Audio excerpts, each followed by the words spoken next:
Hello, welcome to Steve's Corner. Welcome to the Corner Library. I never been much for a whole lot of reading, man.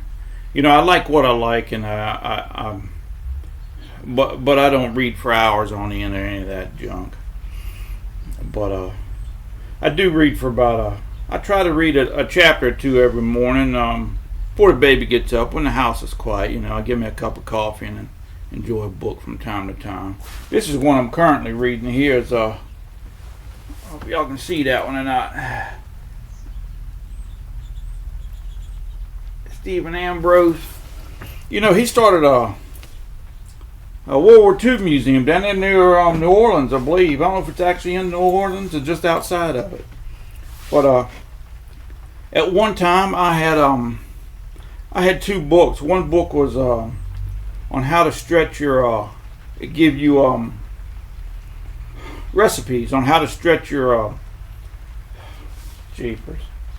Them little booklets they used to give you back during the war there that you could tear off for a pound of hamburger or 2 gallons of gas. Coupon books, that's what it was. How to stretch your coupon books for your food during the war. And then I had another book, it was Zane Grey cowboy book, actually. I forget the name of it, but I had that coupon book, how to stretch your food coupons during the war. And Zane Grey had on it was written on the title page there about how that book was trying to save. It was saving cloth for the war, I believe. So it was bound with a special type of stuff to hold that book together, and it had a little paragraph telling you about it. And so when he opened that daggone museum, I wrote the museum and told them, hey man, I had these books, didn't know if they'd be interested in them or not. They said, sure, send them in. So I got 2 books in a museum. They're not my books, they're books of other people, but I did donate them. So I've donated to a museum. But what got me thinking about this is usually I try to I always go to the library first, and but a lot of these books I read are out of print, or they just don't carry them in the library. You know what I mean? So usually I have to end up getting them. The baby got me this one off of from a place off of Amazon, where she got it from. But it come from a place called Midtown Scholar Bookstore in Pittsburgh. 800-page book, man. She bought it for $1. It didn't cost us anything to ship it. I think my daughter got it. She's at that Amazon Prime or whatever. So she went through her account to get it.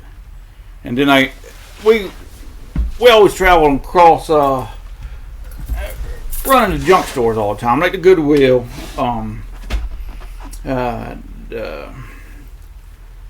the veteran one, the one that helps the veterans, Salvation Army and stuff like that. They have junk stores around.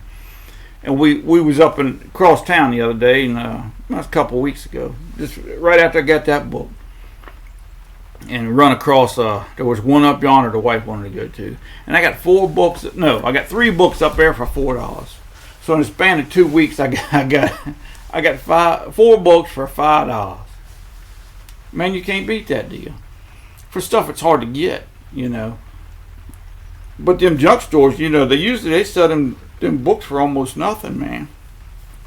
$1 or $2 or something like that. And most of them are in pretty good shape. This kind of stuff I read. Like here's one on old Vince Lombardi. When Pride Still Mattered. This stuff's been out of print for a while, but it's just the reason I brought this up, because I didn't even know that he wrote a book. This here was at that junk store up there down the highway. Richard Nixon. He even got his picture on the back. I don't really care to read it, but I thought it was pretty something neat to have. So I got it. It's like them Zane Grey books. I'm more into biographies, history books. This is a history book talking about the world leaders he was talking to. Sports books. I got a whole bunch of these. I got Cal Ripken. I got Terry Bradshaw, and Namath's book.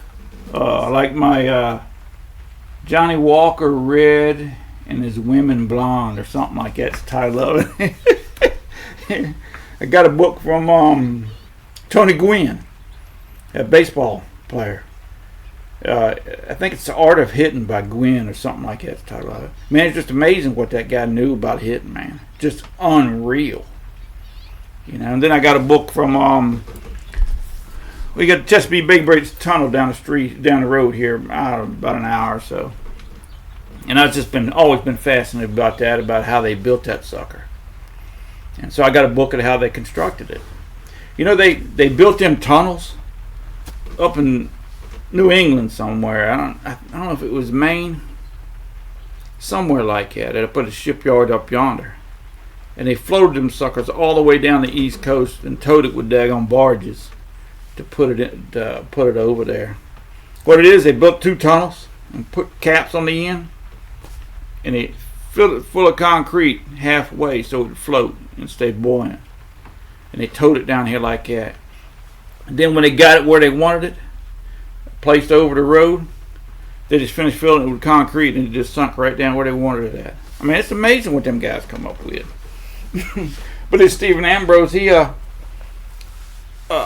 don't care what author writes what. If it's a sports book or a history book or a biography, I'll read it. But I like him that I've read a couple of his recently. I got a list of about 15 I want to get read this year. I never get to them all. I don't read that much. But what I like about the way he's writing this book here is that he don't try to critique anything. He just writes about the person, the times that they were living in, the pressures and troubles that they had in order to make decisions or do what they did. He puts it in context is what he does. And that's what bothers me about the way things going around nowadays. All them statues they tore down here a few years ago, changing the name of all them army bases and stuff like that, just because of who they're named after. And they're not taking into any consideration that, the times that they lived in. I don't care how good a fella you are.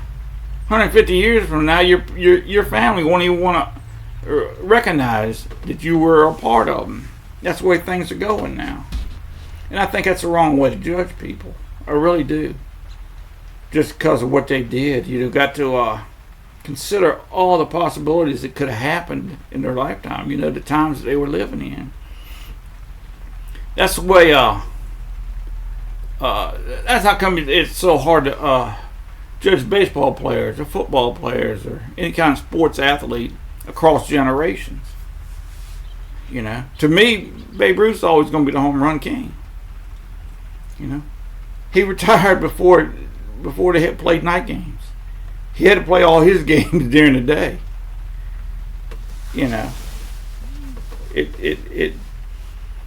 It just was a different era. It was a dead ball era. The ball didn't fly. Not like these balls nowadays. It was just totally different. But now, the pitchers pitched all game back then too. They didn't have no relief pitchers. 15 innings, that same pitcher's pitching. But it's hard to judge people across the eras. But that's about it, man. I just wanted to talk about. I got excited. I got them books for $4 or $5. 4 books for $5. So I figured I'd just talk about that. Oh, y'all don't forget, tomorrow's Super Tuesday. I think it's important you go out and vote if you can. If you guys are voting tomorrow, no matter who you're voting for. The thing is, man, you need to study up on who you like, and really understand what they're about. You can't go off of mainstream media or any of that junk. You got to see it with your own eyes and dig a little deeper. Everybody deserves the right to vote, but they don't deserve the right to vote if they're not educated about what they're voting for. I think it don't matter who you vote for, but get educated about what they actually are first. You know, a lot of people. I mean, that's a great thing we have here in the U.S. A lot of people in the world ain't got that option. You know. I just like to encourage you to go vote, man. It's a big deal, and we have it over here in the U.S. in spades, and we need to keep it and exercise it when we can. But exercise it smart. That's all, man. But y'all take care, and we'll talk to y'all later.